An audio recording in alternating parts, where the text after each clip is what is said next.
अस्सलाम वालेकुम, welcome to chemistryring in course of biology.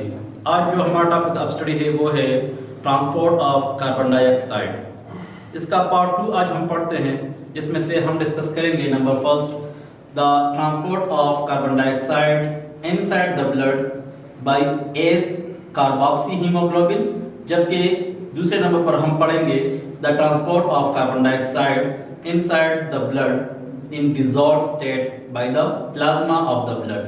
So first number हम discuss करते हैं the transport of carbon dioxide as carboxyhemoglobin.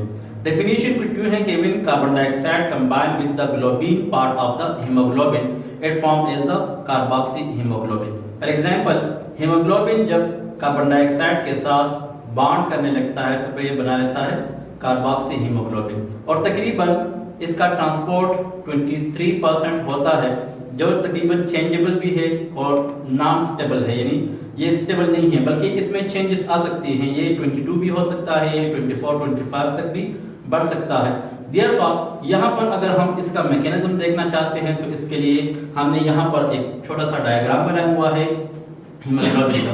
Haemoglobin एक ऐसा पार्ट है जिसमें दो बेसिक पार्ट्स हैं, एक इसका हेड रीजन है, दूसरा इसका टेल रीजन है। इसका head region basically haem part कहलाता है, जिसके अंदर 4 पायरोल रिंग्स होते हैं, नाइट्रोजन जिसके सेंटर पर होता है और उसके सेंटर में आयरन मॉलिक्यूल पाया जाता है। इन्होंने इस तरह का एक टेट्राहेड्रल शेप बनाया हुआ होता है जिसको हम कहते हैं द हीम पार्ट, और ये हीम पार्ट इसका एक नॉन प्रोटीन पार्ट होता है। जबकि यहाँ पर इसके नीचे इस तरह एक पायटोल चेन है जिसमें तकरीबन C20H39 यानी इसका एक लंबा कार्बन चेन होता है, और ये इसका पायटोल चेन कहलाता है, या इसका जो प्रोटीन पार्ट है बेसिकली इस पर मुश्तमिल है। इसका आगे हम देख लें कि the haem part basically it is the non protein part while the globin part it is the protein part. अब अगर हीमोग्लोबिन का स्ट्रक्चर देख लें तो तकरीबन इसके अंदर 574 अमीनो एसिड पाए जाते हैं, जो कि 2 अल्फा चेन और 2 बीटा चेन्स पर मुश्तमिल होते हैं। अब क्योंकि यहाँ पर इसके साथ कार्बन डाइऑक्साइड बॉन्ड होता है तो यहाँ पर देख लीजिए कि कार्बन डाइऑक्साइड इट में bond with the chains of the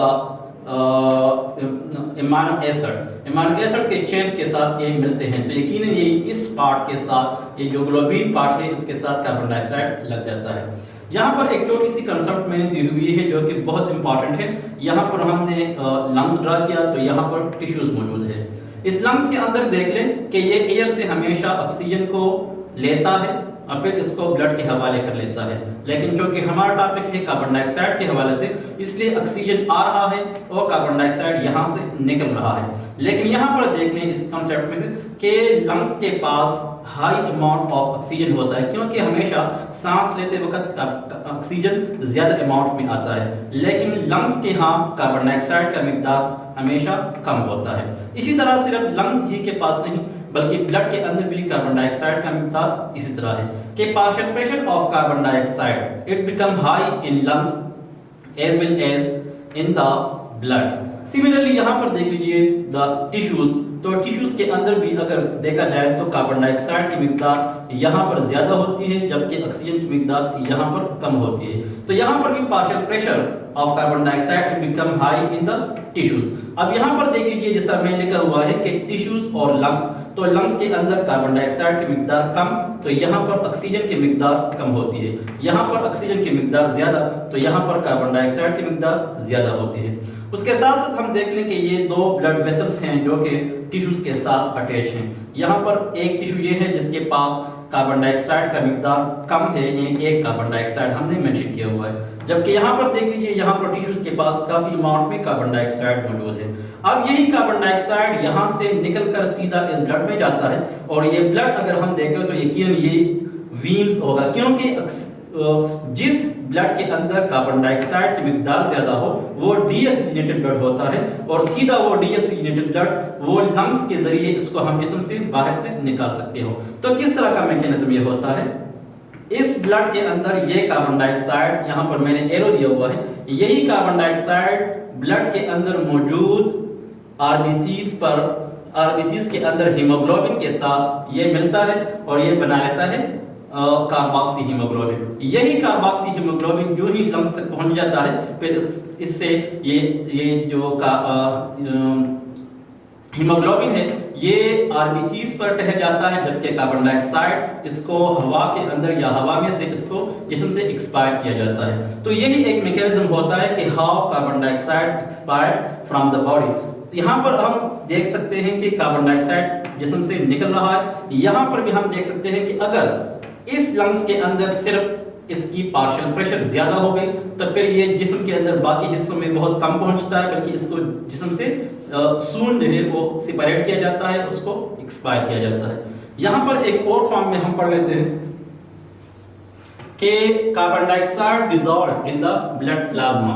तो कैसे डिसॉल्व होता है? हम जानते हैं ब्लड प्लाज्मा के अंदर के blood basically consist of 55% of the plasma. It contains all the useful substances including sugar, salts, enzymes, antibodies, proteins, etc. ये तमाम substances इसके यहाँ पाए जाते हैं। तो तकरीबन ये कार्बन डाइऑक्साइड को ट्रांसपोर्ट करता है, वो भी 7%। अब देखना यह है कि ये 7% कैसे ट्रांसपोर्ट करते हैं। हालांकि ब्लड प्लाज्मा ऑक्सीजन को 3% ट्रांसपोर्ट करता है, जबकि ब्लड प्लाज्मा कार्बन डाइऑक्साइड को 7% ट्रांसपोर्ट करता है। तो वजह क्या है कि कार्बन डाइऑक्साइड ज्यादा ट्रांसपोर्ट कर रहा है, जबकि ऑक्सीजन लेस ट्रांसपोर्ट कर रहा है। यहाँ पर एक नोट मैंने दी हुई है कि carbon dioxide is more soluble in water than oxygen. तो वजह क्या है? Because oxygen is a non polar molecule, यानी ये जो ऑक्सीजन है ये नॉन पोलर मॉलिक्यूल है। While oxygen of carbon dioxide has a partial negative charge, carbon dioxide की ऑक्सीजन पर पार्शियल नेगेटिव चार्ज होता है। It make a strong covalent bond with the hydrogen of the water. इसके अंदर आप देख लें कि मैंने वाटर बनाया हुआ है, इसके हाइड्रोजन के साथ जो कार्बन डाइऑक्साइड के ऑक्सीजन है इन्होंने इसके साथ एक स्ट्रांग हाइड्रोजन बॉन्ड बनाया हुआ है। therefore it easily dissolve inside the water as compared to oxygen।